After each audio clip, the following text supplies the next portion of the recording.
Let's be honest. Have you ever thought about your job, or maybe even your pension, and wondered what it's going to look like in, say, 10 or 15 years? With AI moving so fast, it's a question on a lot of our minds. Well, there's this big idea doing the rounds to tackle that exact problem: universal basic income. It sounds a little out there, I know, but today we're going to break down exactly what it is, if it could actually work, and most importantly, what it might mean for you. So let's dive in and see what this AI-proof paycheck is all about. This is the multi-trillion-dollar question, isn't it? This anxiety that some kind of algorithm or robot is coming for our jobs, it's a very real feeling. And it's exactly that concern that has pushed this idea of a universal safety net right from the fringes into the mainstream conversation. So here's our game plan for this explainer. First, we're going to define what universal basic income actually is. Then we'll get into the huge question: can we afford it? After that, we'll see what it could mean for your pension. And finally, we'll wrap it all up with the key takeaways for you. All right, let's start with the absolute basics. What exactly are we talking about when we say universal basic income? The concept itself is surprisingly simple but really powerful. It's a regular payment that shows up, no strings attached, for every single adult. Now, it's not free money in the way you might be thinking. The whole thing is funded through the tax system and by replacing some of the existing benefits, basically creating a solid floor that nobody can fall below. To make this concrete, just imagine getting somewhere between, say, $835 and £900 every single month. That's about $10,000 a year deposited right into your bank account. It doesn't matter if you're a top software engineer or a part-time artist, you'd get the same amount.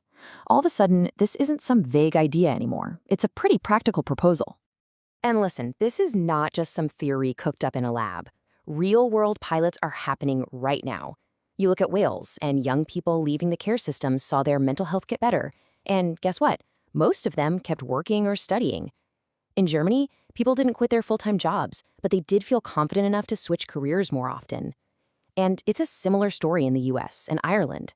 People's well-being goes up, while the number of hours they work barely even dips.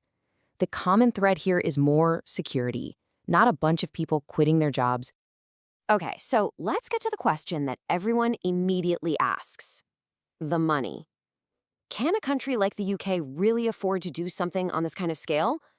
So when you just do the simple math, giving 53 million adults 10 grand each, you get this massive, just eye-watering number. And honestly, this is the figure that usually stops the conversation dead in its tracks.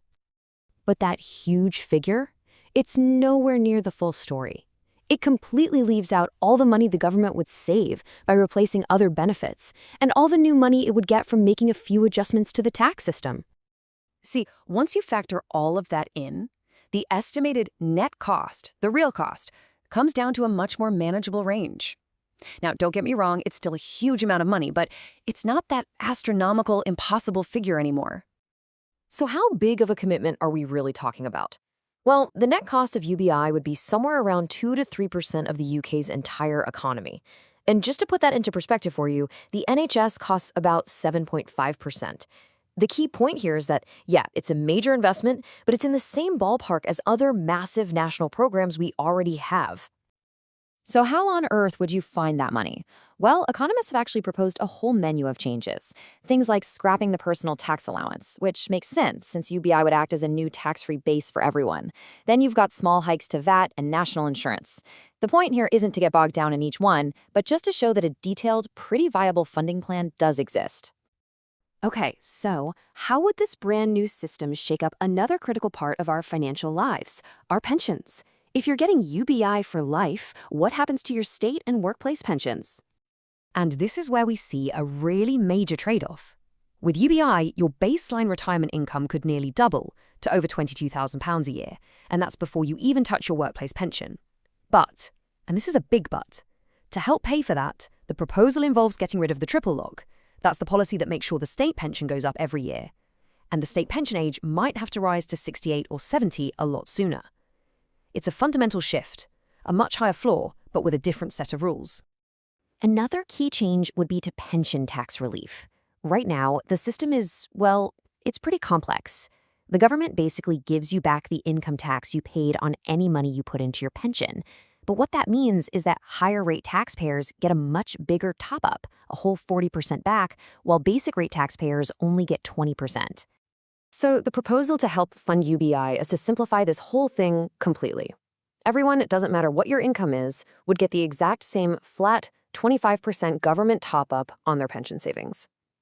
Now, for the vast majority of people who are basic rate taxpayers, this is a small win, but for higher earners, it's a significant reduction, which makes the whole system a lot more equitable. So, after breaking down the mechanics, the cost, and the impact on pensions, what does all of this really mean for society? And for you personally? Let's pull together the key takeaways. You know, at its heart, this whole thing is a story of trade-offs. For someone like Maria, a low-wage worker, UBI could be absolutely life-changing. It could give her the security to retrain for a totally new career. Then you have someone like David, a high-earning accountant. For him, it means his pension tax relief gets cut to help fund the system for everyone else. It's a real rebalancing of the social safety net. Now let's just tackle the biggest myths head on, rapid fire. The idea that everyone's going to quit their jobs, the data says nope, not true.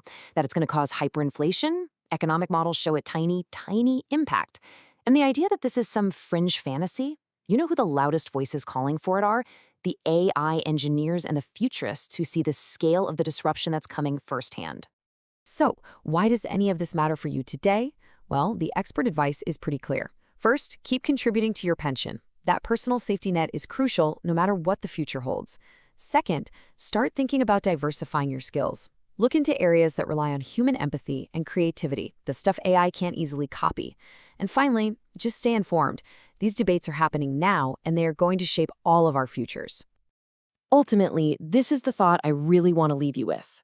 In a world that is being totally reshaped by technology, maybe, just maybe, the biggest risk isn't trying a bold new idea, but doing nothing at all.